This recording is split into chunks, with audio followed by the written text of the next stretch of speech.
Yeah, here we have an ENCO 13-inch by 40-inch bench lathe, 230 volt, single phase.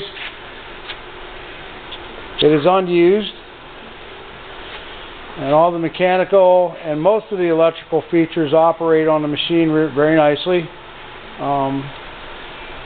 But when we run the unit, it only runs for a few minutes and then it shuts down, regardless of whether the motor is running or the motor is not running.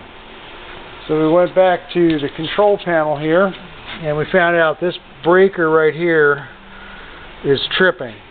Okay, so what we're going to do, we already have power supplied to the unit and the switch is on. The transformer is making a buzzing sound, but I don't know if that's the cause of it or not. In any case, as you can see, now the machine is turned on. We have the power light here. You just press this, make sure the e-stop's pulled out, press start. Here's your inching. Okay. And we checked all the speeds on here, and all the speeds appear to operate fine. I'll just loosen that up there and put it in gear.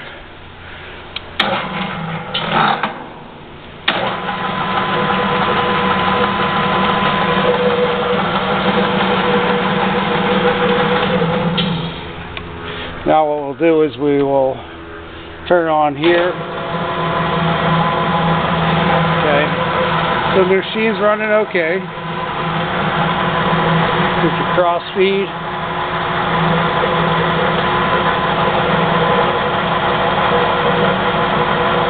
So you can do that automatically or you can do it manually.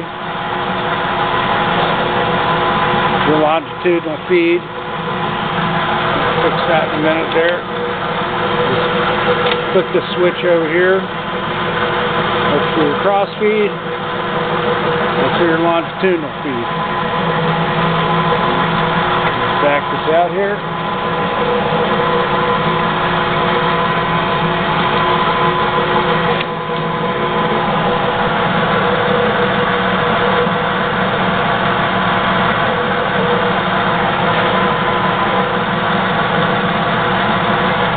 That's forward and then reverse.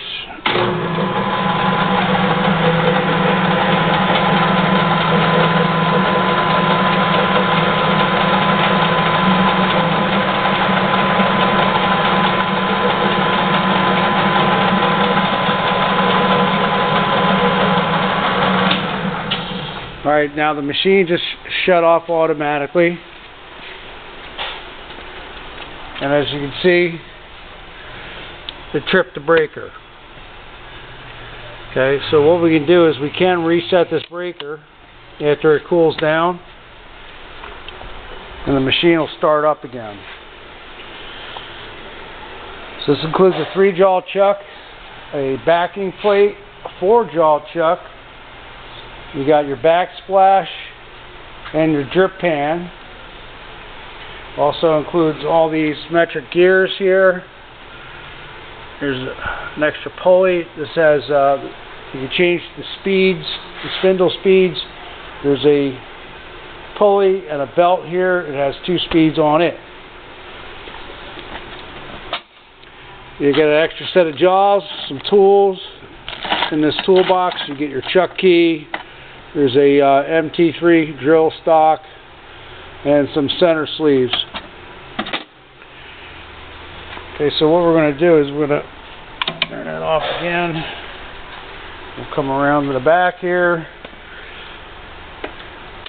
Now, see, it's not going to reset for me right now, because it appears that the circuit breaker is overheated. So I don't know what's going on there. Alright, now it turned back on. So it might be a defective circuit breaker, not quite sure. But anyway, the machine is turned back on. And again, we'll go in the opposite direction here.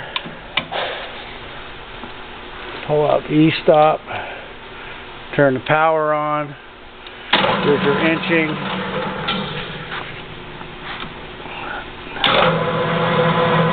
So now we're going in the opposite direction.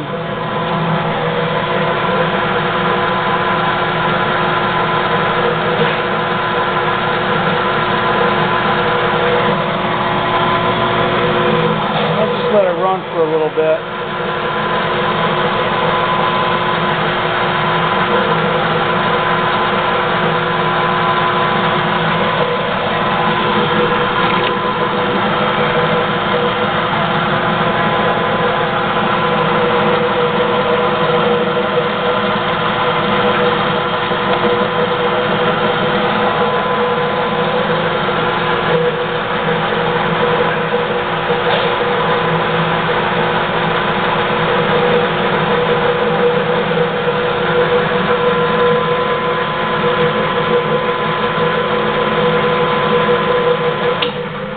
As you can see, it just automatically shut off again.